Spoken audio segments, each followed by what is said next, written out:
우리나라 교회에서 유행하는 것 중 하나로 방언이 있죠. 방언은 성경에 나오는 겁니다. 구약 성서에는 방언이 안 나옵니다. 이사야서 28장 1절에 보면은 비슷한 게 나오긴 하는데요. 제가 보기엔 아닙니다. 이건 잠시 후에 설명드리겠습니다.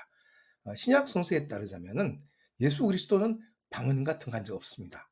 많은 분들이 아시겠지만 성서에서 방언이란 게 처음 등장하는 곳은 신약 성서 사도행전 2장입니다. 우선 2장의 1절과 2절을 보시죠. 그들은 모두 성령이 충만하여 성령께서 주시는 능력으로 그들도 알지 못하는 외국어로 말하기 시작하였다. 그들은 모두 놀라 이상히 여기며 이렇게 말하였다. 지금 말하고 있는 저들은 다 갈릴리 사람들이 아니냐? 그런데 그들이 하는 말이 우리가 각자 태어난 나라의 말로 들리니 도대체 어떻게 된 것인가?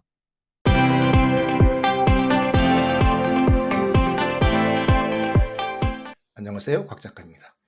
오늘도 제 채널을 방문해 주셔서 감사합니다. 앞서 말씀드렸듯이 오늘은 방언에 관한 얘기를 해볼까 합니다. 우리나라 교회에서 유행이라면 유행이죠. 예전에는 부흥회 같은 거 하면은 방언하는 사람들이 많이 나왔는데요. 요즘도 그런 거 하는지 모르겠어요. 음, 심지어 애들이 방학 때 교회로 수련회 같은 걸 가면요. 거기서 방언하는 중고생들도 있었어요. 하여간 이 방언이라는 거는 성경에 나옵니다. 우선 이사야서 28장 11절에 보면 이렇게 되어 있어요. 그러므로 여호와께서는 알아들을 수 없는 이상한 말을 찌꺼려대는 외국 사람을 통해 그들에게 말씀하실 것이다. 그러나 이게 우리가 말하는 그 방언이냐 하면은 그건 아닌 것 같습니다. 예언자 이사야가 유다 왕국 사람들에게 니들이 하나님 말을 안 들으니까 결국 외국어하는 침략자들이 니들을 가르칠 것이다. 그런 뜻으로 경고하는 거라고 봐야 된다고 생각합니다. 확실한 방언은 신약성서 사도행전 2장에 처음 나오는데요. 십자가에 못 박혔던 예수 그리스도가 부활한 후에 제자들과 잠시 지내다가 다시 승천을 합니다. 그리고 제자들이 예루살렘에 모여서 예수 그리스도의 뜻을 실천하기로 다짐하는데요. 그때가 오순절이었습니다. 이때 오순이 뭐냐면요. 열흘을 한자로 순이라고 하거든요. 오순은 50일입니다. 그러니까.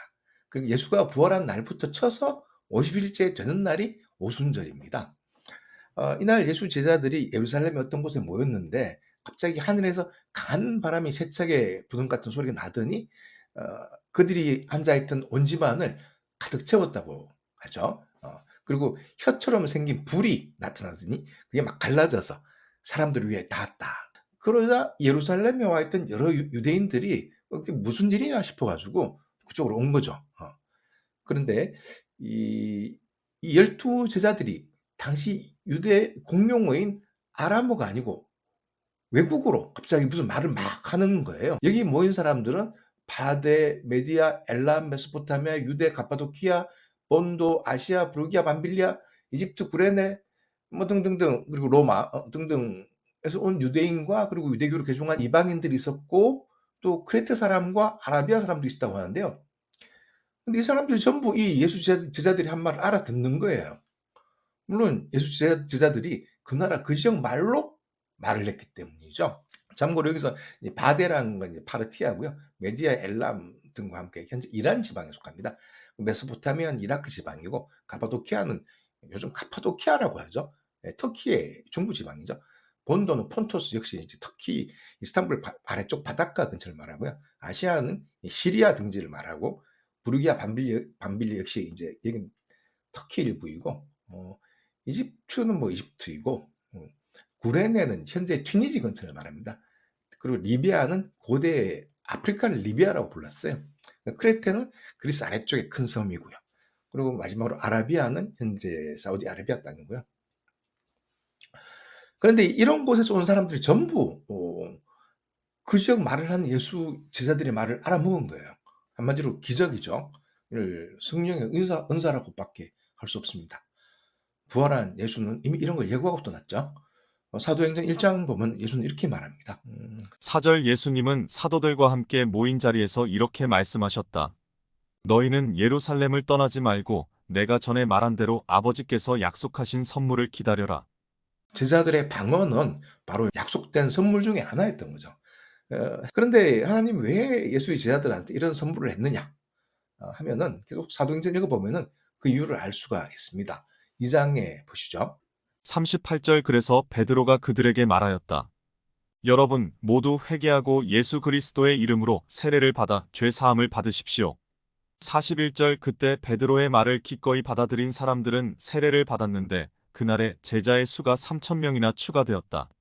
결국 이날 제자들이 방언을 한 이유는 오순절날 예루살렘에 모인 사람들에게 예수의 말씀을 전하기 위해서, 즉 복음을 전하기 위해서 그런 거죠.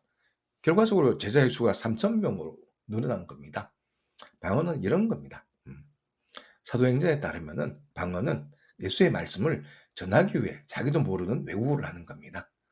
그리고 그게 바로 성령의 은사고요.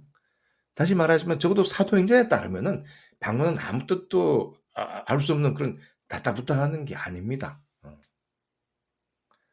신약 성서에서 방언이 중요하게 등장하는 곳이 또 하나 있는데요. 바로 고린도 전서입니다.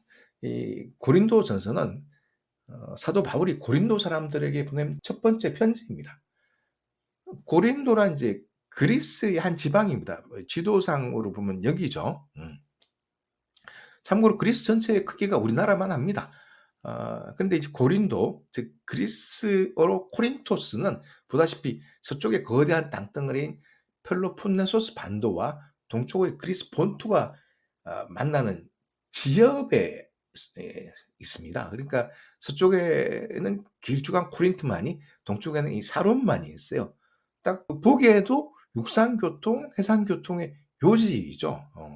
그래서 고대부터 수많은 외국 배들이 찾아오는 상업 도시였어요. 도시의 수호신도 걸맞게 아프로디테, 사랑의 여신입니다.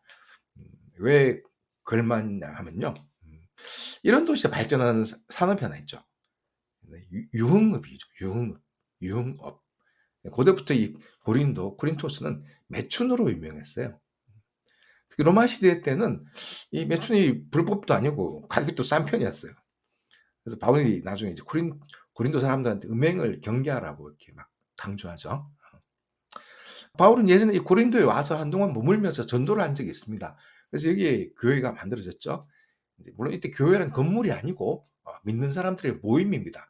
아마도 교인들 중에서 넓은 공간이 있는 집에 사람들이 모여가지고 함께 예배를 드렸겠죠. 이때는 목사도 없고 집사, 장로 이런 것도 없을 때입니다. 물론 이제 신부나 주교도 없죠. 그리고 이제 신약 성서에 보면 이 교회를 이제 에클레시아라고 써놨는데요. 그리스어로는 민회라는 뜻입니다. 고대 아테네에 있던 민회가 에클레시아인데요.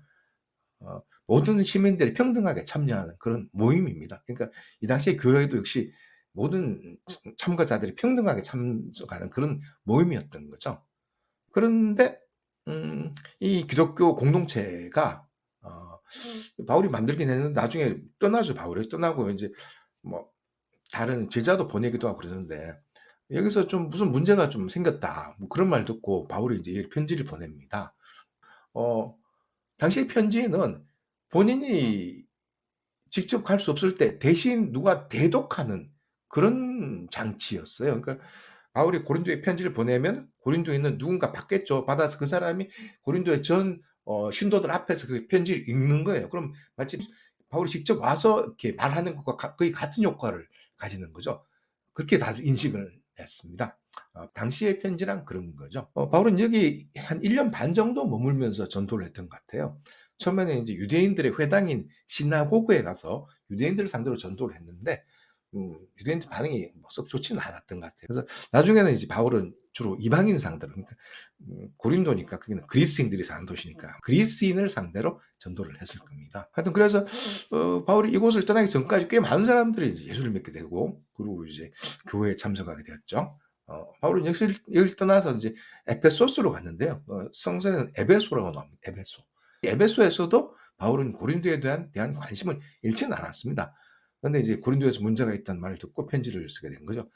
첫 번째 편지 외에도 이전에 하나 더 있었던 것 같아요. 그러니까 사실상 이건 두 번째 편지입니다. 그래서 바울은 여러 가지 이제 이야기를 하는데요. 그리고 결정적으로 오늘의 주제인 방언. 이 고린도 전서에서 바울은 우선 방언과 예언을 구분하고 방언보다는 예언을 하는 게 낫다고 주장합니다. 아마 이제 바울은 고린도의 교회에서 방언을 하거나 예언을 하는 사람이 많다는 소식을 들었나 봐요. 누가 한 사람이 시작하니까 서로 경쟁적으로 막 하는 거죠. 근데 이런 방언이나 예언이 모두 진짜일 수도 있는데 그냥 흉내일 수도 있었을 겁니다. 고린도전서 중에도 사랑을 강조한 13장이 유명한데요. 뭐 사랑은 언제나 오래 참고 온유하고 어쩌고 그러죠. 많이들 아시죠? 근데 방언에 대해서는 이 바로 다음 장 14장에서 주로 나와요. 그중에 5절을 한번 보시죠. 5절. 나는 여러분이 모두 방언하기를 바라지만 예언하기를 더욱 바랍니다. 방언을 통역하여 교회의 덕을 세우지 않으면 방언하는 사람보다는 예언하는 사람이 더 낫습니다. 방언을 통역하여 라는 부분이 중요한데요. 이 10절에서 바울은 세상에는 수많은 말이 있으나 뜻없는 말은 하나도 없다고 하면서 만일 내가 사람들의 말을 알아듣지 못한다면 내가 말하는 사람에게 외국인처럼 되고 그도 나에게 외국인처럼 될 것입니다. 라고 하는데요. 그러니까 아무리 방언을 한들 남들이 못 알아들으면 무슨 소용인가? 이거죠. 그래서 바울은 13절에서 다시 한번 더 말합니다. 13절 방언하는 사람은 통역하도록 기도하십시오. 통역에서 다른 사람들이 뜻을 알아먹지 못하면 아무 소용이 없다. 뭐 이런 얘기죠.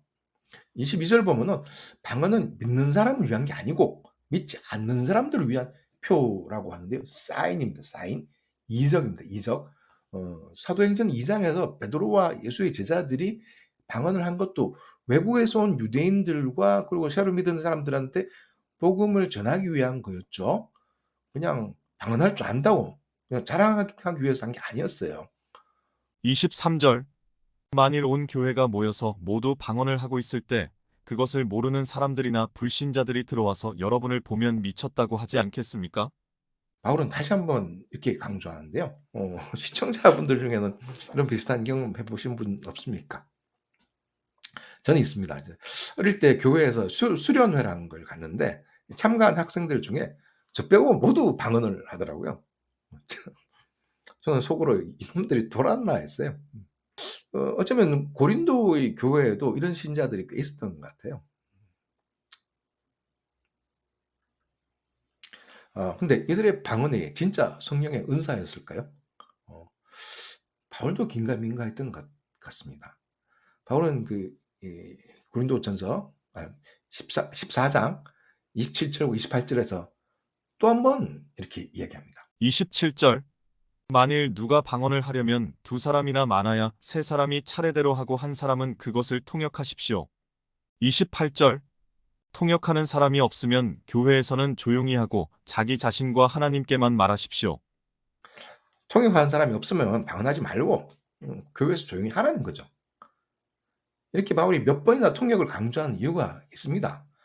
바울의 생각을 추론해 보자면은 앞서 말한 대로 방언은 믿지 않는 사람들한테 복음을 전하기 위한 건데 아무도 못 알아먹으면 먹으면 의미가 없고 그 전에 바울이 명시적으로 이야기하진 않았지만은 이 사람들이 성령의 은사로 방언하는 건지 확실하지 않다고 생각하는 것 같아요.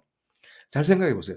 만약 성령의 은사로 방언하는 거라면은 믿지 않는 사람한테 복음을 전하기 위한 것이므로 우선 주변에 믿지 않는 사람이 있어야 되고 또 그 사람이 일반적으로 사용하는 언어를 알아먹지 못하는 외국인이어야 합니다. 그러니까 고린도는 그리스 마을이니까 주변에 그리스어를 모르는 사람이 있어야 합니다.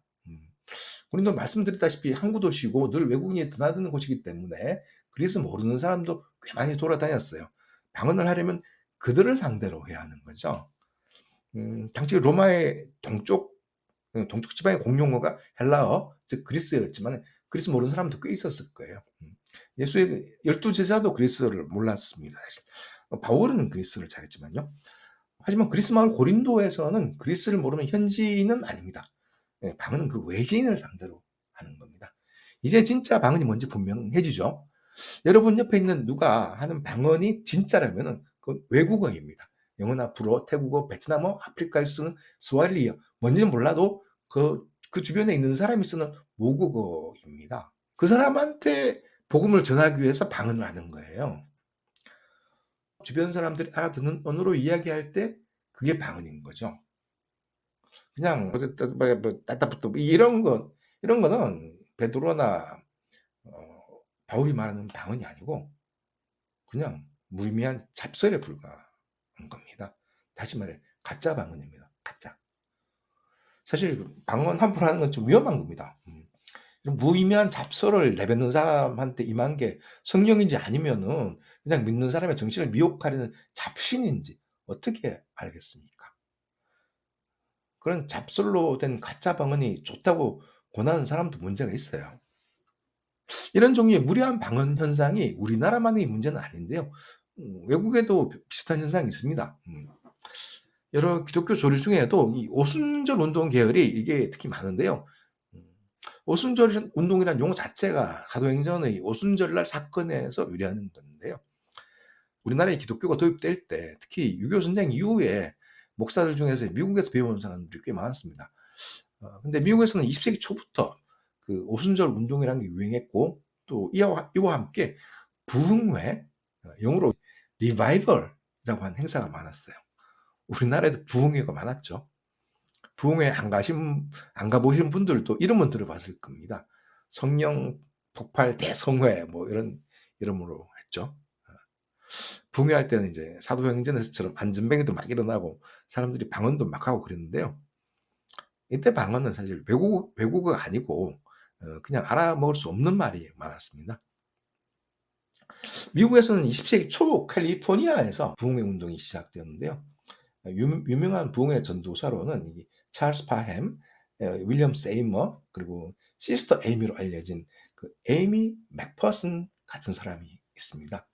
우리나라는 이제 1907년에 이미 이 영향으로 평양에서 대부흥회가 열린 적이 있어요.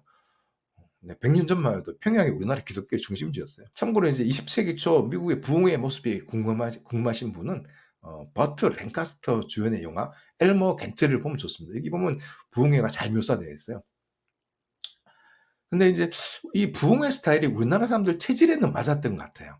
우리나라에는 옛날부터 이제 신내림이다, 뭐 신을 맞는다, 뭐 접신한다, 강신한다 이런 개념이 있었기 때문에 성령의 강림을 이런 접신, 강신, 신내림 이런 거와 비슷하게 생각하지 않았나 싶기도 해요.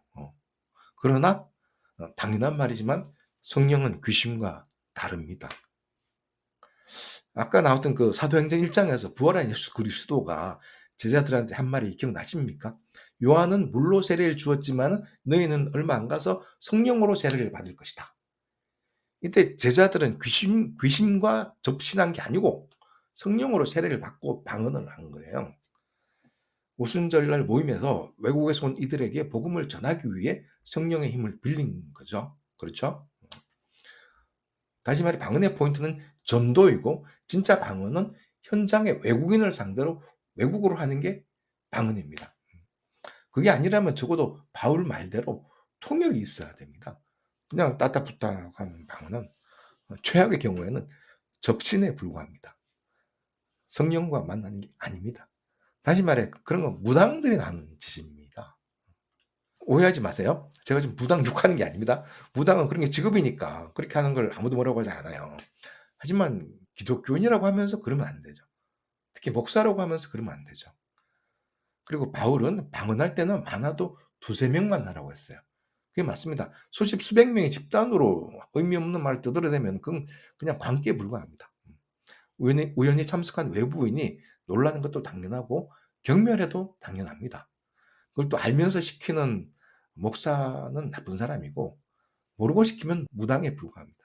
그러니까 그런 거 하는 사람, 하는 목사는 직업을 잘못 고른 거예요. 다시 말해서 제가 무당 욕하는 게 아닙니다. 목사는 목사 짓을 하고 무당은 무당 짓을 해야 된다. 그런 말입니다. 오늘은 여기까지입니다. 시청해 주셔서 감사합니다.